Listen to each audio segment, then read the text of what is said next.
ভাঙল জীবনের ডিফেন্স। চলে গেলেন জার্মানির কিংবদন্তি ফুটবলার ফ্রাঞ্জ বেকেনবাওয়ার। মৃত্যুকালে তার বয়স হয়েছিল ৭৮ বছর। সোমবার তার মৃত্যুর খবর জানানো হয়েছে পরিবারের তরফে। বিরল রোগে আক্রান্ত হয়েছিলেন তিনি। পার্কিনসন্স ডিজিজ রোগে ভুগছিলেন বেকেনবাওয়ার। সম্প্রতি শারীরিক অবস্থা আরও খারাপ হয়েছিল।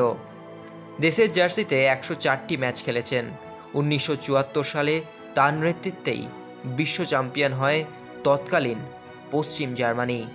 শুধু ফুটবলার হিসাবেই নয়, কোচ হিসেবেও বিশ্বকাপ জেতার নজির রয়েছে বেকেনবাওয়ারের। ১৯৯০ সালে কোচ হিসেবে বিশ্বকাপ জয়ের নজির রয়েছে তার। ৪ বারের বর্ষসেরা ফুটবলার হয়েছিলেন।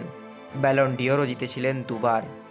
তিনি বিশ্বের তৃতীয় ব্যক্তি যিনি ফুটবলার এবং কোচ দুই ভূমিকাতেই বিশ্বকাপ জিতেছেন।